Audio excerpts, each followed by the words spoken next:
3 years. It's been 3 years since the last TFNation. That's crazy. That's such a long time.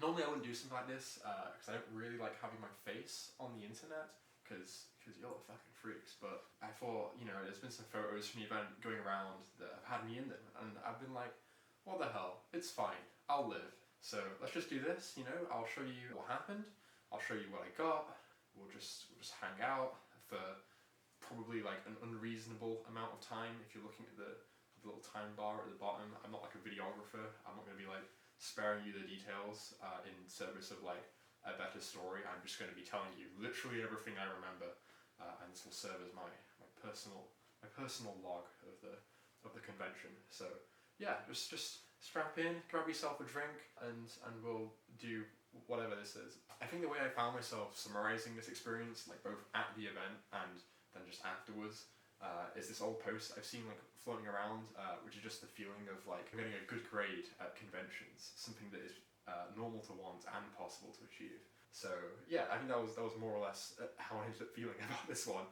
Normally, I'm kind of like shy as a person, so there's been like people I wanted to talk to and I haven't, or there's been like panels I wanted to go to and I've missed them, or there's been like toys that I thought, oh, you know, I want that, but I think I should leave it, and then later on I've regretted it. And there was none of that this year. I did basically everything I wanted to, no regrets, all good. Obviously, when you have a 4-day Transformers bender, it's going to get a little muddled up in your memory, so I'm just going to try and recap to the best of my ability, and we'll see.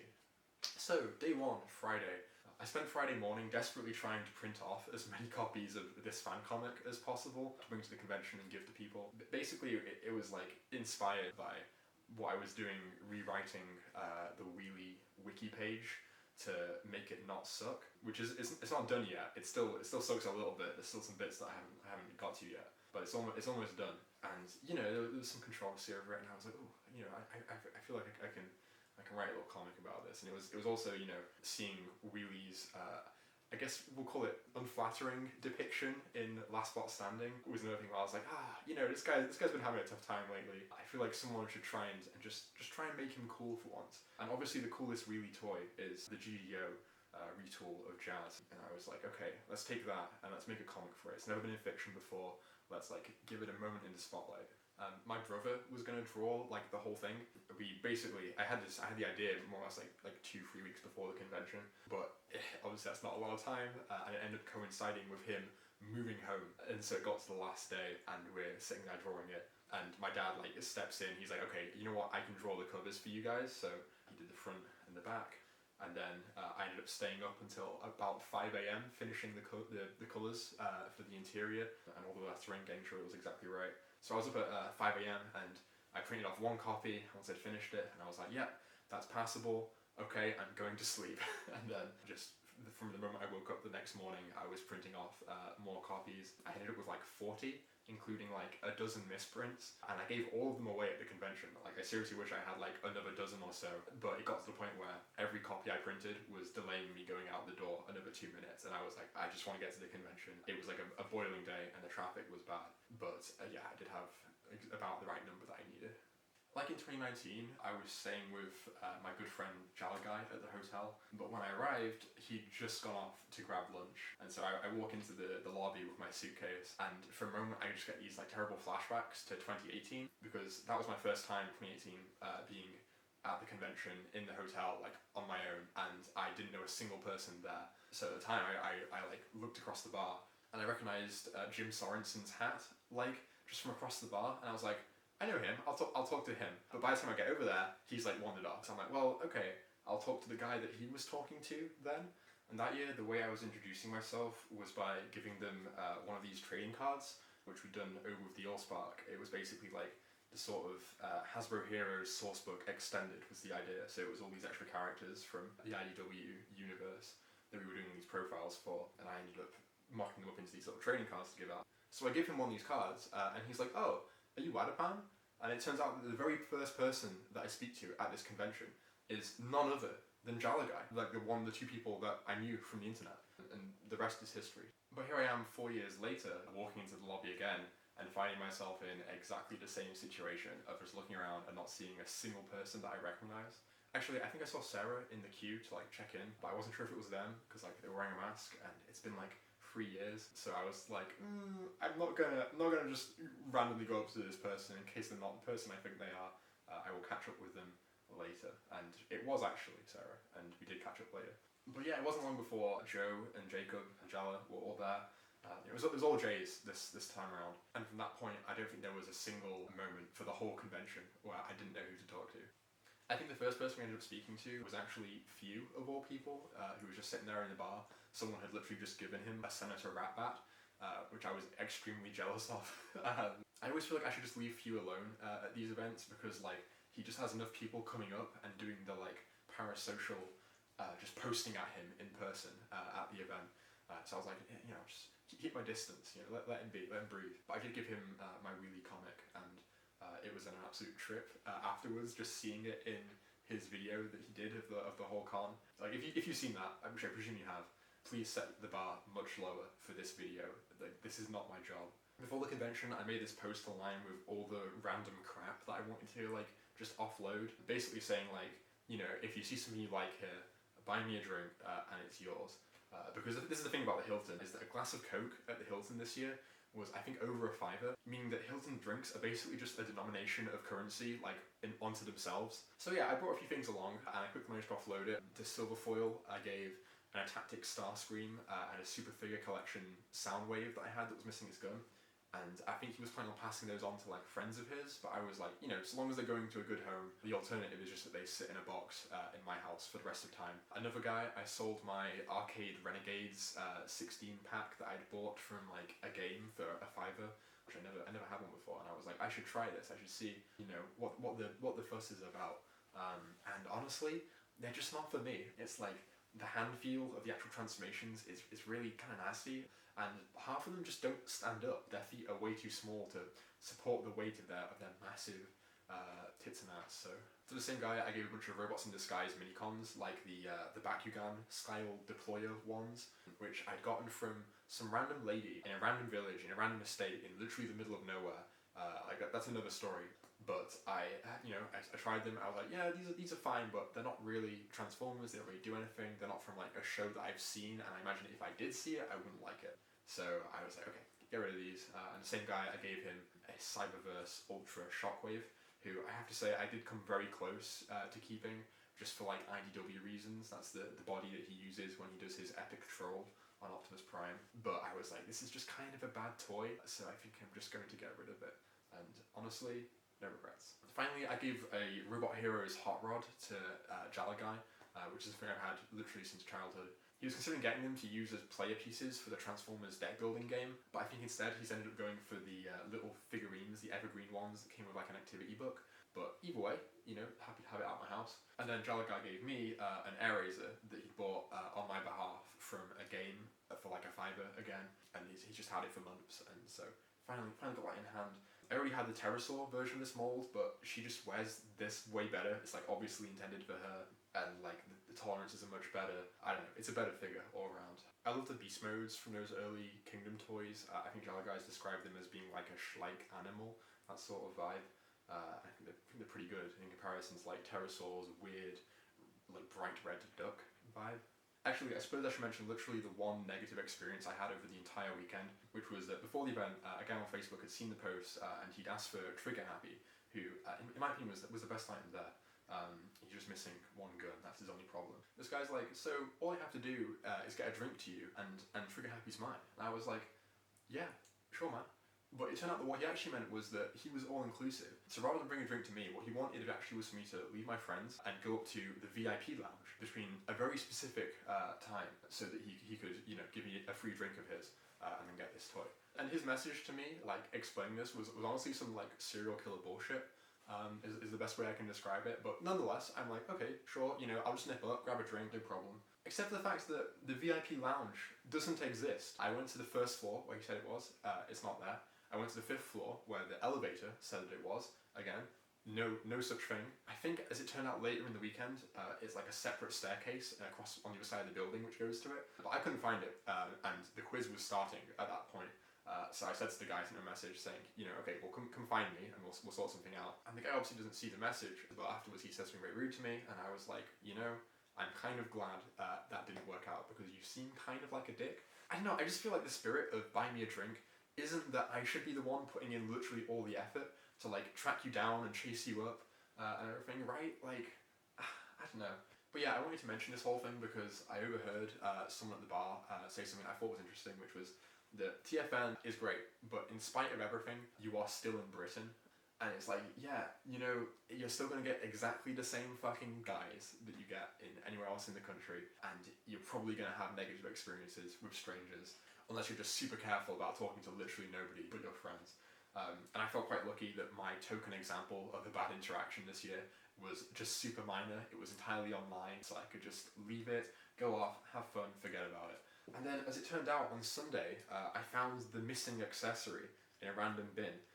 So I now have a complete trigger happy with an extra gun for sale, if you're so inclined. Jala was trying to convince me that trigger happy is the most boring Decepticon target master, and I disagree. I think he's like the Decepticon 6 gun. Like, he's just a guy made of guns. That's his entire shtick. I love it. Oh yeah, another random thing I had with me was a transforming Fireman Sam, which I'd found in a charity shop literally like the day before the event for like £1. Lots of very stupid photos taken of that. I think I ended up donating it to Thew on the Sunday, so I'm choosing to believe that it got to a good home, you know, and didn't just go home in one of their big boxes. Actually, a tangent, but last week I think I was just trying to cling to the Transformers in real life energy of the convention, because I ended up going to an action figure themed stand-up comedy set, and it was every bit as shit as it sounds. Basically, for this one bit, this dude holds up like a red van, and he goes, "Can anyone guess what this transforms into?" And so I just immediately go, "Postman Pat." And he goes, "Fuck off." Like, not a single person in his entire run of shows had guessed that was Postman Pat. And so I would say, "Yeah, they did a Fireman Sam too." And sure enough, the punchline of this guy's bit was that he then also took out the fire truck Fireman Sam, and that was the joke. Yeah, you can decide in the comments for yourselves who was the real winner of that interaction. But yeah, back to the convention. I didn't actually go to a single panel on Friday, so I was starting to feel like perhaps I shouldn't have bought the Friday ticket. But as it turned out, Chris had absolutely knocked it out of the park this year with the quiz. Like, it's a completely new format. Each round is loosely inspired by a different sort of game show, I think. And so there's much more like puzzle solving to it. I'm sure when it eventually goes up online, you'll be able to try it. So yeah, it was super cool. And as well, from my perspective, what was great was that on our team, like, it felt like everyone got in some good answers kind of thing. Because I was kind of expecting Joe and Jala to just dominate. They're like the big wiki heads, if you will. But like, I managed to get some of my like Armada knowledge in there that I don't think so many people had. And Jacob got like a really good answer in with the Predacon Gaidora from Transformers Go. Like what even is that? When the quiz finished, we had to like immediately rush out and go get food because it was getting pretty late. And we were going to Pizza Express, which was great, but it took ages, and so that meant we missed the results of the quiz. And when we go back in, you know, we're talking to Chris at the bar, and he's like, "Oh, you won! You guys won!" And we're like, "Huh? What?" But yeah, as it turned out, we'd only gotten like I think like 6 questions wrong, something in that region, which is honestly like quite a lot. I think it was 35 questions total, but that was the best score by like 1 point. I've never been on the winning team for a quiz like that before. I don't know what will happen if the wiki team comes back for another win next year. I've told Chris to load it up with G1 cartoon and prime questions because those are things that everyone in the room will know except for us. Joe actually came up with like a stupid team name for us. We were the Crack Caliber Laser Blazer Broadswords, which is the name of Gripper's weapon, I think, from Euro G1. And to commemorate our victory, she's even designed like an actual logo for us, which is just like, what? Anyway, the rest of Friday is just spent basically at the bar, and that brings us to Saturday. I'd actually prepared like a look for Saturday, built around Joe's Scream shirt, which I'm currently rocking. You know, link in the description to the Redbubble store in question. I hadn't planned to do anything special, but I ended up sort of like escalating into casual cosplay. I had like a bright blue baseball cap and ski goggles and these like hot pink women's trousers, which, no joke, you could fit about 3 of me into the waistband of those. And as it turned out, the air conditioning on Saturday was not working, so I was very glad to be wearing 3/4 lamps. I remember at one point, I can't remember exactly what he said, but Gherkin made this assumption that was just how I dressed normally. And I was like, you're so wacky, Gherkin. But then I was like, why don't I dress like this all the time? I feel amazing right now. And that was a running theme this year in terms of me just feeling like a lot more confident in terms of like how I look, you know, how I was talking to people. And there were a lot of things people said that were like, you know, a huge boost to my confidence and stuff. So yeah, I can't overstate that enough. And like seriously, side note, everyone was bringing their absolute A game in terms of outfits. Like seriously, Jo was repping her own merch like throughout the weekend, sometimes multiple shirts in a single day. Again, link in the description. Jacob had these amazing Transformers themed Hawaiian shirts that he was wearing. He had this one that was like a really garish Sentinel Prime from Dark of the Moon shirt. I just like, why did they make that? It's such an odd choice, but it was incredible. They were honestly the most walky core things that I've ever seen in my life. Ben Waspshot does these shirts that are printed with photographs of the torsos of various toys. So he had one that was like Robots in Disguise Scourge this year, and it was just excellent. Gherkin had a Gherkin themed face mask, and at one point he asked me, do you know what this is a reference to or something? And I was like, yeah, it's a reference to you being Gherkin. But then after the event he posted like the actual picture that it's actually based on. And it is so much worse. Seriously, way more stuff I'm not mentioning, but like I feel like I have to step it up next year. But there's me at breakfast, the sole person in the room dressed like a fucking Digimon protagonist. It turns out the Hilton breakfast gnomes, they're gone. They refurbished it. The curse has been lifted, apparently. So as usual, we stocked up on like the big breakfast, fully planning to just skip lunch, you know. Because who's got time to be going over to the fucking Subway over in that station for a bad sandwich? It's only bad because you made it bad. Have it your way. That's Burger King. So yeah, Saturday had this thing where you could buy an extra ticket in order to get into the dealer room like an hour early. And honestly, I thought that was a great move. From a convention perspective, you know, it's a way for them to make some extra money after like a few really rough years financially. People are just more than happy to pay like 30 quid or whatever to get like a better shot at getting some of the best stuff in there. But I also felt like from a safety perspective, like actually splitting the crowd and not having that massive rush, which is just absolutely awful every year, it like genuinely just made it feel a lot more relaxed afterwards. And like from my perspective, like knowing that I'm not the first person in there, that people have already had now to look around, there's like, for me, it just makes the whole thing more relaxed. I don't feel like I'm having to rush around to make sure there's nothing crazy that I'm just missing out that no one's got to yet. So yeah, we're just in the normal queue. It doesn't take that long. We mosey around for a bit. I'll obviously get to the hall later. But pretty soon it was time for the big IDW roundtable panel. Angela had this idea that we should just go in a bit late, and hopefully that way we could miss Simon Furman's usual Asians era spiel that he's given like a billion times before. And sure enough, it worked basically perfectly. I don't think there was much from that panel of interest. The main thing was the collision course reveal that genuinely was cancelled quite late in production. They had like a huge call brainstorming it and everything. Honestly, I think that's just the most tantalizing thing from IDW that we haven't had. Like, I can't believe it. We've had so many, like, frankly quite shit miniseries over the last couple of years, and so the idea that's the one they cancel is like, great, okay, thanks guys. Then it was the Andy Couzens panel, talking about his time with like Hasbro UK back in the like early 90s, I guess. And it was very interesting, but it was obvious that like the audience was there hoping to get like very specific insights into like certain weird Transformers from that time. And this guy, it's like just a random job for him from like 3 decades ago, and he's retired and he does not remember basically a single thing about it aside from just like, oh, this is the drawing that I did.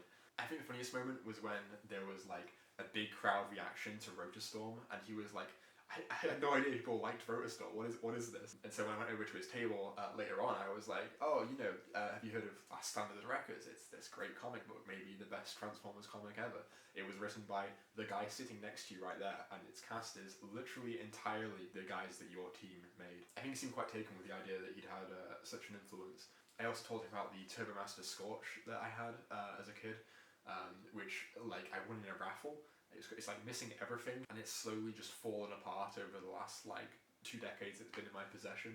But yeah, he was a super nice chap, and I got the feeling that he like took a lot of pride in his work as an illustrator, and so I think he had quite a good time just coming along and having all these people be like, yeah dude, your designs rock, like you're the best. I also ended up going to Jim Sorenson's table, and I bought one of his copies of the Stunticon Job, which is a comic I've been looking for a long time. I feel like out of all the BotCon comics, it's the one that has the widest appeal, and is also not shit.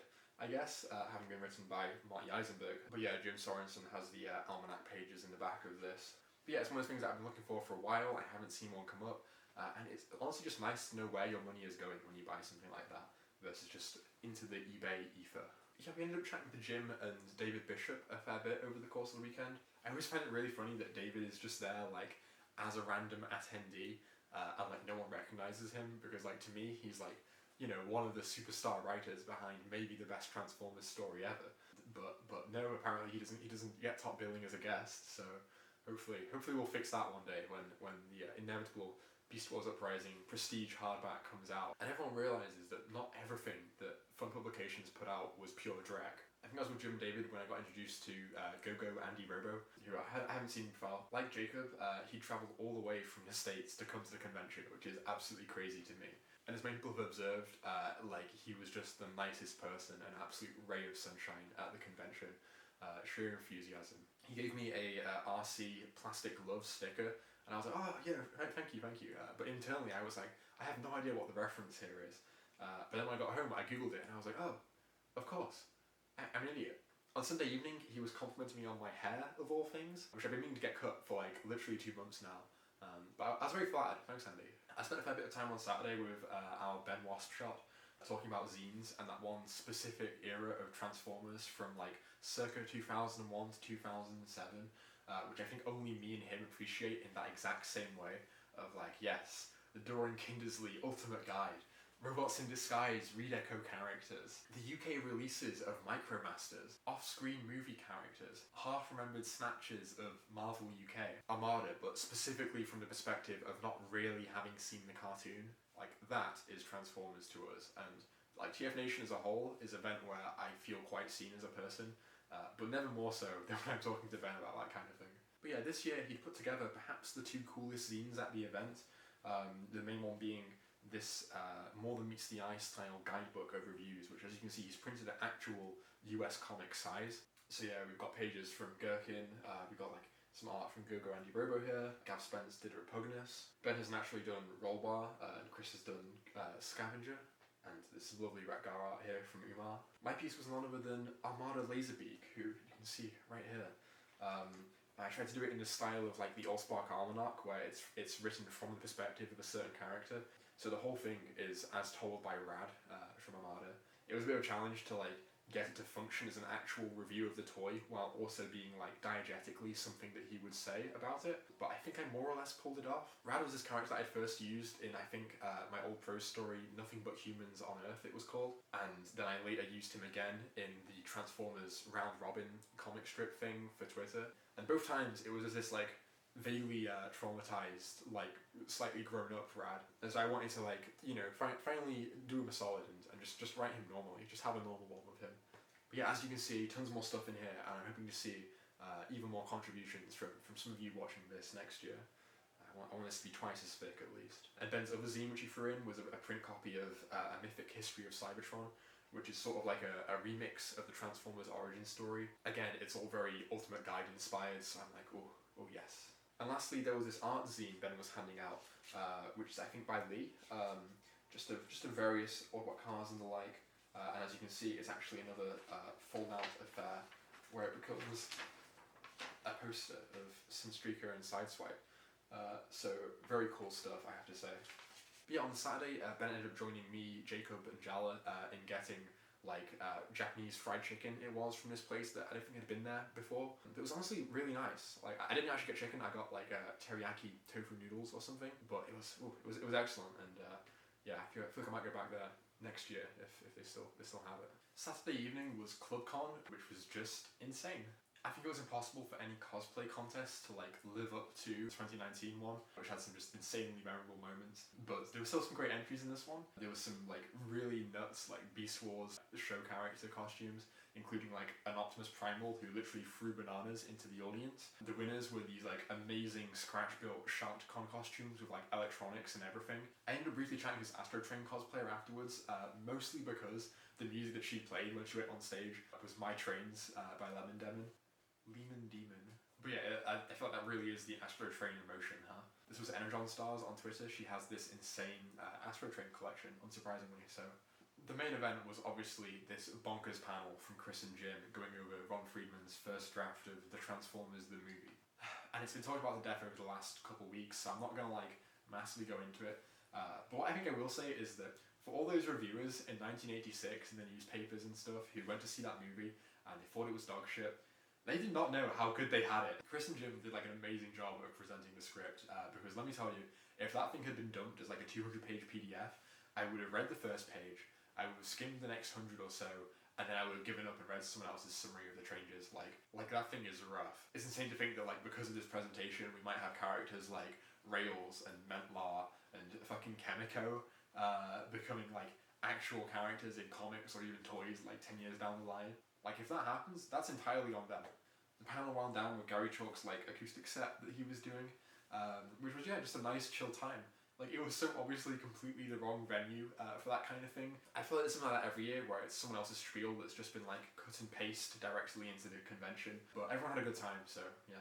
I always wish I had literally anything to say to the voice actors at these conventions. I think like Jala said, like once you've seen one voice actor panel, you've kind of seen them all.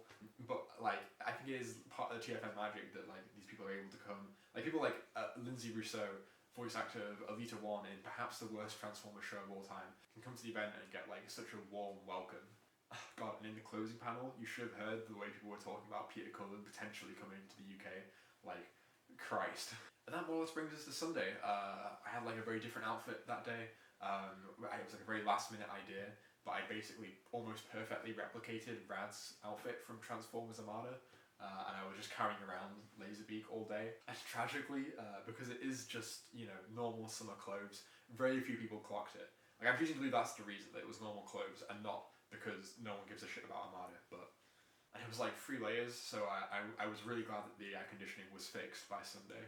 There was a panel we stopped by early on about the Transformers stamps that they're doing from Royal Mail. And they honestly like got quite a lot of airtime at the convention, I felt. But at the same time, they are genuinely quite cool, like quite authentic to the sort of Marvel UK vibe. Like obviously John Paul Bove's an incredible like colorist. Andrew Wildman is like the perfect artist for it. And there's even like new profile material from James Roberts, who's like the person most suited perhaps to do that. So yeah, it was interesting getting a little bit of behind the scenes on that. I think currently my parents are probably going to buy the set of stamps for me at some point, because they'll buy me pretty much anything if it's Transformers related, except for like actual Transformers. I think I actually managed to say hi to Jimothy on the Saturday, because I managed to get my copy of Matumpty 1 signed, which I got recently. We chatted for a little bit about his prose stories that he did for IDW. He had his notebooks for sale there, which you've probably seen have been causing quite a stir in like at least my circles, because of just some of the legitimately unhinged stuff in there. I think if I'd known at the event how wild they were going to be, I probably would have bought copies. But I've talked myself out of it. I just can't justify spending that much on them, especially when the stuff in there is actually quite shit. You'd also had like quite a lot of comics for sale, but literally I think that same day I had managed to get like a lot of the Matumpty issues that I was missing for like basically nothing off eBay, and I wasn't quite sure which ones I was still after, so I was like, I'll just leave it, just get out of there.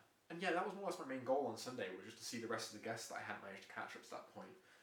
So like I managed to get a couple of trades signed by Simon Furman. I complimented him on the Earth Force strips that have come back into vogue recently, where it was like managing to get the definitive collection scanned and everything. I got these same ones signed by Andrew Wildman, who was also there, and he seemed quite taken with the cover for this old Titan reprint, which was like an old project that he did, doing a mixture of like 2D art and then like 3D graphics for like Cybertron here, for instance. And so yeah, I don't think you've seen that in a while. He seemed like quite chuffed with how it had aged, I guess. Regeneration 1, I managed to get signed by John Paul Bove as well. Obviously, it's not really like his best work in terms of like, you'd kind of wish that it was in the actual like classic Marvel style instead, but I think that's more on IDW like editorial at the time than on actually like his own personal choice, I guess. Like for what it is, it's good. We had a couple of interactions over the last few months, like about the Mosaic archive, which I'm currently like rerunning, because there's been a lot of his strips in there. And he was like, oh, you know, I'm really looking forward to you redoing War Journal. And I was like, yeah, I already did that on Friday just now, and I did the whole thing in a single day, because I didn't really want to spend 3 weeks on it. Except I didn't say that last part, because, you know. Yeah, we commiserated over like how the definitive collection didn't use the actual like original like Marvel colours for all the US reprints. It used like the remastered ones, which don't like match up with what he was doing in his like newly colorized strips. And like, yeah, he's just a lovely chap. Like, great time talking to him. I spoke to Brian Ruckley, who unfortunately I didn't have a single thing to get signed by, because basically my dozen odd issues of his series I'd collected physically were in a suitcase that got stolen one time, and so I never replaced them. Basically, I was offhandedly saying to him like, oh, you know, I reread your entire run recently in like a single day, and I had like a great time. And when he hears this, he like has this look of like comprehension on his face, and he looks at me and he goes, oh, did you write the review? And I'm like, oh no, I'm in danger. Because like that was over a month ago, and I do not remember what I wrote in there, but I do remember that not all of it was positive. But the dude's an absolute champ. Like multiple times he like says, you know, it was very perceptive, and he thanked me for saying relatively nice things about his work. So I guess we're good. Joe came over and saved me by starting to talk about like how well he'd done like integrating all the Galaxy's material into his actual run. And afterwards, like internally for me, this was like my way of apologizing. I went over to a store where I'd seen like a Cyberverse Flame War for really cheap, and I bought that and I took it back over to him and gave him it. And you know, Brian Ruckley is like a quite soft-spoken, reserved British man, but I did see like a smile across his face. So yeah, I think we're all good now. And I checked the review, and honestly, it was fine. I didn't say anything that bad. It's all right. I was over worried. Ruckley's actual panel wasn't long after that, and I went there hoping to like ask him a question about how, you know, his comic sort of shifts in the back half away from like police procedural towards like this big sci-fi stuff. But unfortunately, the place where we ended up sitting was like right where David was looking for like the entire time, except for when he'd ask questions, at which point he'd immediately turn away and look at the rest of the room. And so there was absolutely zero chance that he would see me with my hand raised like a little kid in class. As Jal has observed, most audience questions at panels are just genuinely the most insipid shit. We even had this guy who was in like I think more or less every panel I went to, who insisted on being every single time like, actually I have 2 questions, and like, oh my god, dude. But also I can't be too mad because in the Nick Roche panel, one of his questions actually led to maybe the most interesting answer of the whole weekend, at least for me, where Roche basically just gave a summary of what would have been Spotlight Rumble. I've tried to preserve it best I can on the IDW page on the wiki. He also talked a little bit about a Spotlight blur that he would have done, which would have like taken place entirely over the space of a single second, which I thought was cool, and then also like a Roadbuster Spotlight, which is more or less just what we got in Sins afterwards. Even though he's like a superstar artist now, you know, I did manage to catch Nick Roche like at his table, and that dude is as patient and gracious and nice as ever. When I gave him a copy of the Wheelie zine, he immediately just like skimmed through it and seemed like so chuffed with it, and he just asked me to sign it on the spot. And I was like, what? But I did, I signed it for him, and then in return he signed Matumti 1 for me, and it was just such a nice interaction. Joe and I also asked him a little bit about Sakamoto's End of G1 Universe manga that he's doing currently, and Roche was basically like, yeah, I haven't heard of it, I don't think it's related, it's probably just that us old folk like endings, which honestly, yeah, fair enough, good answer. But yeah, I think that more or less brings us to the closing ceremony, where Jalagai's hypothesis regarding audience questions came true in probably the worst way possible, because as the TFN team go to take questions from the audience, the very first one is a guy who asks something along the lines of, what informed the decision to so aggressively monetize the event? And the whole room is like, what? Like, genuinely, it was such an unhinged question, phrased so fucking rudely. Like, even assuming that this person had not seen any of the multiple times, like, online or at the event itself, where the organisers have, like, explained why the ticketing system is the way it is now, what the, like, context of the convention has been over the last however long. But, yeah, to be fair, the team, like, they took it like champs, they, like, gave a really, like, good, detailed answer, for it. Like, I got the impression Billy Stripes was fucking fuming, and I would have been as well, so, fair enough. But, you know, they just explained the whole situation again, and that was that. Everyone sort of breathed a sigh of relief, and the rest of the questions were thankfully fairly normal, I will say. And I think that's more or less everything noteworthy that actually happened at TFNation. But, like, the rest of it was just talking to people. Like, on Sunday evening, you're basically just in the bar, trying to, like, stay up as late as you can, talking to as many people as possible. 2 people to actually, like, mention in full here, but I got to meet Hannah and Kale for the first time. They're lovely people. I got Chris to sign my copy of Historia, which was nice. Joe and I specifically got to thank Jim Sorenson in person for like all of his support on the Aspect of Prime Tumblr that we've been doing, which has been like, yeah, it's felt like something that we should have been able to do like 2 years ago. Joe also picked up like a Vector Prime commission that she got from Nick Roche, which is just gorgeous. Like check it out. And that brings us more or less to Monday morning, which is basically just the stragglers languishing in the bar as people like bite the dust one by one.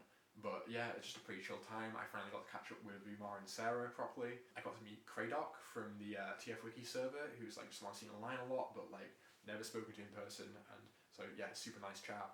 I ended up being one of the very last people there, I think. But eventually, yeah, it was my turn to go. Make the trek out into this industrial wasteland. And the train journey home was rough as ever. Like I was reading the zine, it was great, listening to very sad music, and just really going through it. Anyway, toy robots. That's what you're here to see, isn't it? I know what you're after. Well, strap in, but buckle up, because I think I probably bought more robots than anyone else that I would talk to at the convention. I'm not saying they're good, and there's a good reason for that. You'll see what happened. Thew had their biggest table yet. They had like a brand new setup where each toy had like a little tag with a QR code, so it made it easier for them to like keep track of stock, I think. I got a few things from them, but like less than I have in previous years, honestly. The first thing I got was this Universe smokescreen, who was just sitting there right when I walked in for literally a $5. And I was like, sure. Like the rest of the generation stuff they had was like more or less like 15 quid a pop or whatever. I have no idea why this guy wasn't, but I think the funny thing about all these toys is that like once they were really sought after, because if you wanted a toy of Smokescreen the character, that's your option. That's literally the only one you can get. But now, like, obviously the War for Cybertron ones are just an unambiguously better representation of the character. So the only reason you'd get this is if you're a toy freak like me who wants that specific modernized update with the firing missile and the spring-loaded head reveal, and a design that's vaguely intended to fit in with your Revenge of the Fallen stuff if you squint really hard. I think my rule is basically never to spend more than a tenner on these, so I was really happy to later on find a Scourge and a Trax for like a $5 each again. These were from some guys trading under the name Shins of the Wreckers, I think. I got a few stuff from them over the weekend, you'll see. I actually had a Scourge before, which I'd bought from our Viv at the last TFNation, but it was in the same suitcase as those Ruckley comics, so here's my new one. I later picked up a Cloudburst and a Bombburst from Thew, because even though the Prime Masters are genuinely shite, I have somehow now ended up with a complete collection of them. So here they all are. I think Jalagai actually got a landmine later on to go with his Cloudburst, which he had for the Budiansky infamous issue. You know the one. I also picked up this transparent Cyberverse Blot, or Blight as he was called in that toy line. Literally almost 5 years ago, I managed to get 3 of these Terracons from a charity shop. And then at the following TFNation, I managed to get the 4th one, but I had literally given up on completing the team. I never thought I would see a Blight on his own. I offered the rest for sale before the convention, and nobody bit, obviously. But then there he was, sitting right there, and I thought, well, okay, I guess I'm doing this now. And honestly, he's really good. But yeah, these are like 100% the classics Terracons in my mind. They're like era appropriate. They appear in like the Windblade comic, for instance. But yeah, I left the rest at home, so I can't show you, sorry. The only other things I got from Thew were a Movie Legends Ironhide and a Revenge of the Fallen Sideways, who were just 2 of the random Legends guys from the first 2 movies that I was missing. Some more Legends stuff, this time from Shins the Wreckers again. I have Universe, Cosmos, Wheelie and Warpath. These 3 are just amazingly designed Legends figures, like absolutely perfect.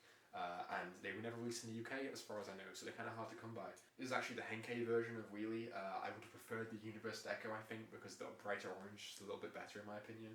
But honestly, I expect I'll just end up with both versions. And I think this brings us to the real motherload of Legends class toys this year. Because over in the far side of the hall, there was a stall, I think, called Blue Beetle UK. I looked it up afterwards, but I'm not 100% sure. But aside from all the usual like G1 generation stuff that people are actually after, they had a box, a huge tub of tiny random things like this, which the guy running the stall had obviously tried to sell on eBay or Facebook or whatever, and nobody had bitten, but it's like, it's good stuff. and he was asking for like £3 per item or like 4 for £10, which is, yeah, just an amazing price. And I spent quite a lot of time digging through that box, and I bought quite a lot of stuff. So first of all, we have Sideways Nemesis, Vector Prime, and the Scattershot version of the Vector Prime mold, and the Hun-Gurra from the same set as that Scattershot. Remember how I said I was missing some Legends guys from the first 2 movies? Well, the box just had the rest of them. So here's Scorponok, who has like quite a brittle tail, I think, but this one's come pre-broken, which is great because it means I don't have to worry about it. And there's the 4 ones from the last 2 waves of Revenge of the Fallen, which I think never came out in the UK. So again, I've never really seen them around.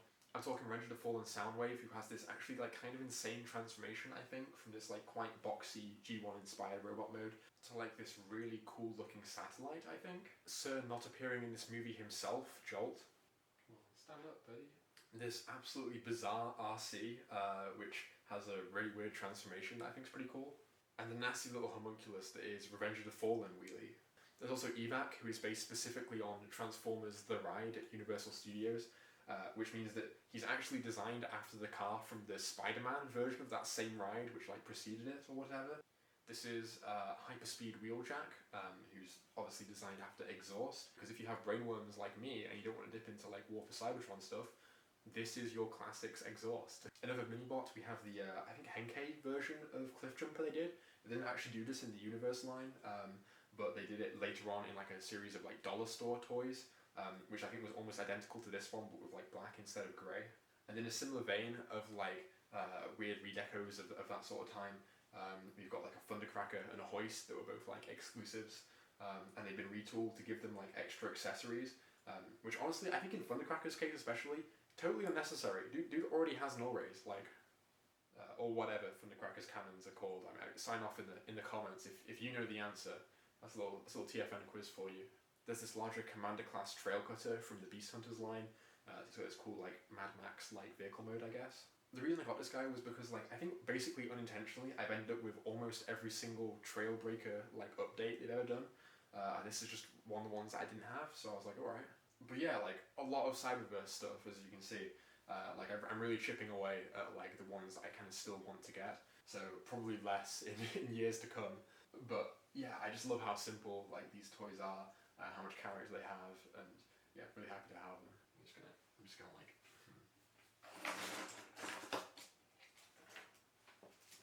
Ah. Whew. Okay. But wait, there's more. How about a Spy Changer Jazz? This is like one of like a series of universe redecos they did of the Spy Changer molds as like G1 characters. And I inadvertently ended up with like the Trailbreaker and Red Alert ones. They weren't called that, they were given different names. But a friend of mine just had them and he just gave them to me.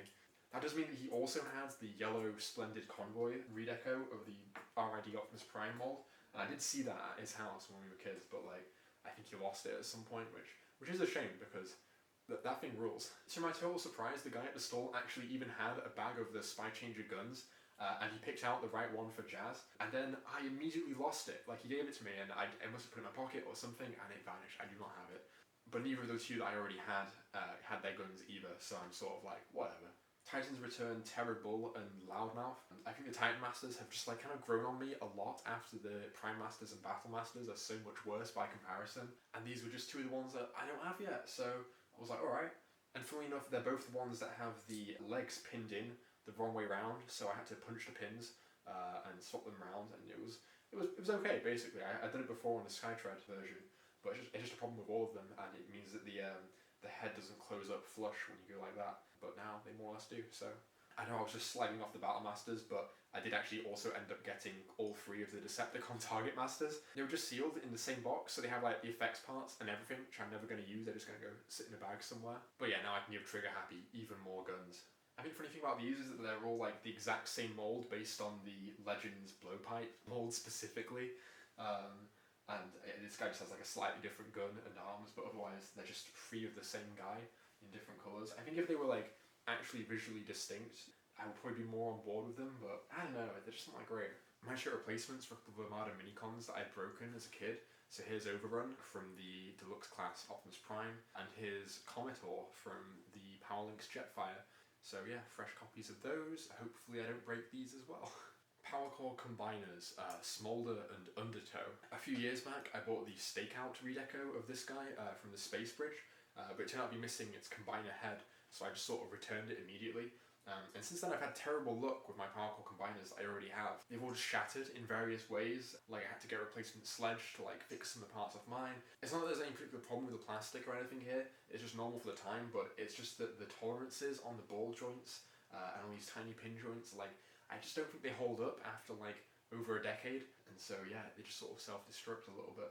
Your mileage may vary, I don't know. My lead foot is just like in a bag, in pieces. So I was sort of like planning on just staying away from them this year, but I saw this guy, I just couldn't resist. Like the Decepticon fire truck vibe is just, it's really good. Like he has an axe that turns into a flamethrower, and Smolder's like obviously the big one from Cyber Missions and Requiem of the Wreckers, and yeah, I'm like, okay, sure. But yeah, Undertow has always been, I think, perhaps one of the most like sought after ones in terms of just being so cool. Like he's a speedboat that turns into a guy with like a scuba helmet and everything. Resident boat liker Joe also managed to get an Undertow at this event, and hers was also missing the minicon, like neither of us have it. But yeah, like one of my ideas for getting this is that I might one day customize it as Octopunch from the round robin. I don't imagine I will, but basically the idea was in a previous strip, someone had introduced the idea of like a long tooth combiner as part of the power core. That's core like CORP. And so we just sort of ran with it and did Octopunch with like a sort of Thunder Mayhem inspired set of limbs. But yeah, I don't know, customizing Pipe Dream, isn't it? But yeah, it's just such a cool vehicle mode, like oh my god. This is Movie Signal Flare. For a long time now, I've known that I wanted to get like the Energon Omnicons in some form or another, but I've been super torn of whether to get the movie decos or the original like Energon decos. Because like on the one hand, I have like a lot of nostalgia for like the Titan UK magazines, you know, like Twilight's Last Gleaming and all that. And these guys were also like repurposed in the Shattered Glass Pro stories, and I'm like the number one stand for those Shattered Glass Pro stories. So yeah, this is Movie Signal Flare or Shattered Glass Gut Cruncher, who yeah, actually I don't know what he does. He's just sort of one of those nothing characters who's just kind of there because they want you to use the toy, I think. But hey, like, he matches stuff that I already have, like Revenge of the Fallen Superion. I have, like, the Hardtop and Clocker 2-pack they did. I think, like, the use of opaque plastic for the Energon weapons kind of lets this one down a little bit, because this just is, it's just a pizza cutter, and you just got this Energon star that's just, like, a grey thing on his chest. So, like, and even with the other ones where it's just, like, smoky grey plastic, it's kind of like, I feel like this just isn't very fun. And to compare to Skyblast, who I later found at the Space Bridge, this is like a guy that you just have to get in that original deco because he's so clearly based on Generation 1 Skyfire. Like his head literally does like a half and half like Jetfire Skyfire thing, so. Also I'm getting Strong Arm, I think from Shins of the Wreckers. I don't have like a huge amount to say about him, but like all three of these are just really great toys. It's kind of obvious that like the Energon Autobots were really let down by the combining gimmick, just in terms of like compromising their actual like transformations. And honestly, I would not be surprised if I ended up getting sort of like both versions of each of these molds. They're that good. So going back to the Blue Beetle box of tricks, here's Blackjack from Combiner Wars, who I just kind of got on like the off chance that I see like a Menasor missing its chest plate at some point. I feel like a lot of people are going to be selling those with the Legacy one coming out. So hopefully I'll be able to get one for like a reasonable price, because obviously a lot of that never came out in the UK. And also Combiner Wars Windcharger, who's like the retool of Thrilling 30 Tailgate. So again, it's a case where it's like, if you want Windcharger the character, this really isn't a great toy. But if you want specifically Windcharger as he appeared in the flashback issues of More Than Meets the Eye, he's great, he's good. I'm not sure if this Windcharger is like a knockoff because it kind of feels like shit. But also I wouldn't be surprised if that was just how like the actual retail toy was. But it's just a thing where like on eBay there's like a billion of this guy and all the rest like floating around brand new sealed in box from China, and it's like okay. Another really stupid long-term like collecting goal that I put like a huge dent in at this convention was the McDonald's Happy Meal like Armada figures. Basically there were 8 of them released, but only 4 of them came out in the UK. This was the only one I didn't get from the time, the original like Optimus, who as you can see is cast in a really weird like transparent plastic. But he has a little punching gimmick like this, which is kind of fun. But the other 4 are ones that like I would look on eBay as like a teen or whatever, being like, oh hey, is, are there any of these for sale? And the reason is because if you get all 8 of them, they actually combine into a very strange looking mighty robot and mighty vehicle. So I was like, that looks cool, gotta get that. But yeah, they're just not in the country. Except these 3, Hotshot, Smokescreen, Megatron, I did actually manage to find in that big box at Blue Beetle. So I was like, wow, that's perfect, not gonna have to worry about that anymore. Didn't have Demolisher, unfortunately, but I'm sure I'll be able to get a hold of him.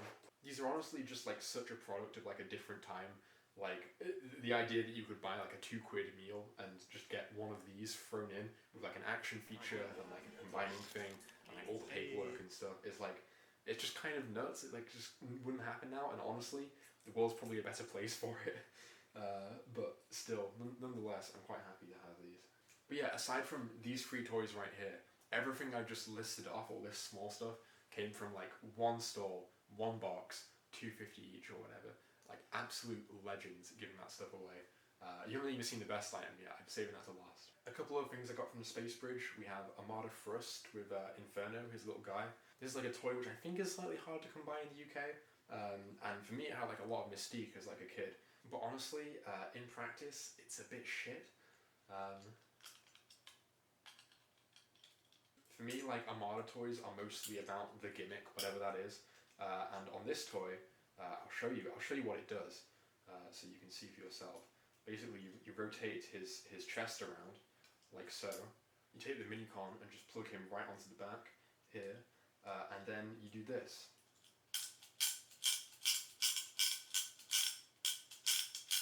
Terrifying. Oh, he does also have like a firing missile gimmick where you sort of like, pull him back like this, and then anyway. And last guy I got was Recluse from Transformers Cybertron, perhaps like the most obscure character from that line, I feel. Like, as a kid, again, he had like a lot of mystique for me because he was on one of the catalogues, and so I always wanted him. I thought he looked cool, and he had like a weird little dinosaur lizard thing. But in practice, he's just fine. He's alright. I don't know. This is specifically the 2010 sort of like slight redeco, which I think the main thing is that it gives him a blue cyber key instead of a green one, but otherwise I think it's basically the same. The Space Bridge also had like a load of comics, including the complete Dreamwave, Armada and Energon runs for like an absolute steal, and I did not buy them. I looked at them and went, nah, I'm alright. I wandered off. I talked to Ben, who was like, I love Dreamwave, and I was like, wow, I love Dreamwave, and I went back and they were gone, of course. You know, I said 0 regrets earlier. That's my one regret, not buying a bunch of Dreamwave issues. But what I did get from them was a few Titan trade paperback reprints of the Marvel stuff that I didn't have. Like, I think the G2 stuff and the sort of Budiansky stuff is a little bit harder to find, so I was quite happy to come across these. And also the More Than Meets the Eye annual, which again is just, I don't see it around that often. Oh yeah, and because I couldn't not get it when I saw it, a copy of Transformers Continuum, Andy Schmidt's infamously bad summary of like early IDW. And I was going to ask Chris McFeely to sign this as a bit, but I didn't. Yeah, there was this other stand called Max and Me, I think. That was basically just like a refined older gentleman in a waistcoat, of all things. But yeah, from him I got the McDonald's Energon Megatron, which is like the only one. Like, this is one I had as a kid, but I was missing the little tank drum to go with it. So I thought, oh, you know, I'll get a fresh one, and then I can do like the light up gimmick. But it does not work. After all this time, the batteries are definitely dead. But yeah, I was like vaguely thinking that the incomplete one that I have, I might customize it as like actual Galvatron colours, if that makes sense, pick out all the detail. There's no way in hell I'll actually do that, but like, that's what's in my head, that's my thought. And also from him, I got a Junker G1 Wheelie. As you can see, he's missing his little cap. And when I tried to transform him, I immediately realised that his joints on the inside are just rusted to hell, and it would not work. There was like a broken, a fractured little pin joint in there. So I took him home, and I took him apart and unscrewed him to the best of my ability, and dunked him in vinegar for a while. And honestly, it worked. He's basically fine now. I like reassembled him. I had to use a soldering iron to like fix that inner joint, but like aside from that, he's basically good. So it's like an alright wheelie for like a couple of quid and only like a slight risk of serious like 3rd degree burns. Ooh, okay. So if you've made it this far into the video, congratulations. You know, great job. Appreciate you watching. Hope you're having fun. I've saved the best item which I obtained for last. So first of all is another mini bot. You won't guess which. This was from the same box as a lot of other stuff. 250. It's a BotCon glyph of all things. The little keychain one, so it didn't have the keychain. But other than that, it's like in mint condition. Like I was like, what? I could not believe it was there.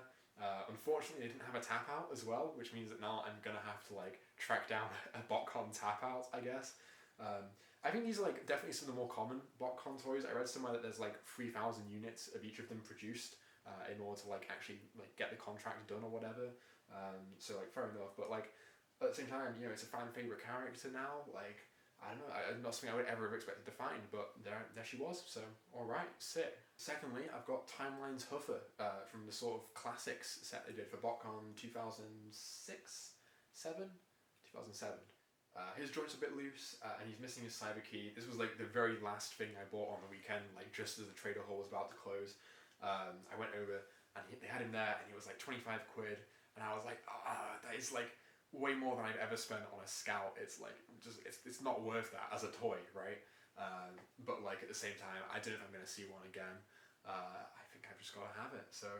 I've always been a bit unsure if this mold was actually designed with Huffer in mind. Like, you can maybe see like a little bit in terms of the head design and stuff. But there is like slight precedent for it, I think, because like you have Overhaul is based on like Trailbreaker. You have like Scrap Metal is based on Rumble. People have said that Breakdown is based on the Warbin Cup design, which is why I did that redeco of it. So yeah, I'm not sure if the armor hide like was pipes or anything like that. But either way, this is still a really nice toy. And like in terms of like classics Huffers, there's not really like that many great options. You have the redeco of the Trail Cutter from earlier, but that would literally have just been Hoist had it not been the fact that they had like a green Optimus Prime truck in the same little wave, because Rick Alvarez is a fucking freak. And you have the Power Core Combiner one, again, which is like, I think probably more certainly based on Huffer, but also just kind of looks less like him generally, because of the weirdness of that line. And then obviously the Combiner Wars one, which is just like a new head retool of Optimus Prime. So yeah, not great options really for someone like me. Yeah, obviously I could buy that War for Cybertron one, but I won't. Or maybe I will, because it's got a little Spartan laser 5mm gun. I think that's kind of fun. But I think my favourite find of the weekend was something I found at In Demand Toys. Like at the very end of Saturday, I saw they had it there, and I thought, you know, it's there, but it's a lot. I don't think I can buy that, and so I left it. But then I was thinking about it like overnight, and like I was looking on eBay, seeing how much they were going for, and it was like, okay, you know, I think I just have to get it. I think I need to go back in on a Sunday, and if they have it, I'll get it. And I did. I went back in, and it was right there. So I was like, okay. And that's what it was, of course, GDO Wheelie with the slingshot, the new head from that jazz mold, as featured in Wheelie Spotlights. So I don't know. I was like, I feel like I have to have this. I remember I was transforming this for the first time at like the bar, and every single joint was making the most horrendous creaking sound. It's just one of those toys where I think even people who owned it like never transformed it. They bought it literally just for the slingshot to give to their Titan's Return wheelie or whatever, and that's what they did. And they just left this in car mode. But you know what? I managed to get it from one mode to the other, and then after that, it was basically fine. Just needed like loosening up, I guess. So yeah, really happy to have this. Like, it's just a great figure. But yeah, that was my TFNation. God knows how long this video has ended up being, but Jesus Christ. All in all, I don't think I can quite say that it matched up to 2019, just because there were so many like insane and memorable moments from that like weekend as an event. And that was also my first time staying at the Hilton, which was like just an incredible experience in and of itself. But honestly, I think the biggest reason that 2019 was like a better time overall for me was just the fact that like our Viv was there. Like it wasn't the same not having her here. Like it's been so long, and I think for like a long time we were expecting the next TFNation would be like a big homecoming where like we'd all be there, and unfortunately that wasn't able to happen. So yeah, hopefully she'll be able to make it next year, and we'll have the gang back together, or you know, even at one of the smaller meetups before then. And hopefully we'll have more people coming over from the States as well. Like there's no way I'm gonna be able to afford to make a trip over there for many years yet, I imagine. So any opportunity to see people. I feel like 2019, yeah, has just been like mythologized in my head a little bit over the last 3 years. And so there was really no way this event could live up to it. But like, God, the TFNation team really tried to make sure it did. And I still have like an amazing time. So yeah, I'm like already looking forward to the next one. Already like planning like zine stuff. I feel like every year I've like escalated in terms of the thing that I'm like bringing to give to people.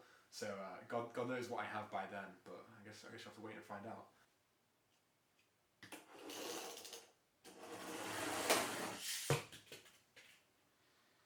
yeah, thanks everyone for making it like such a great time. Seriously, and thanks for watching. I'll see you around.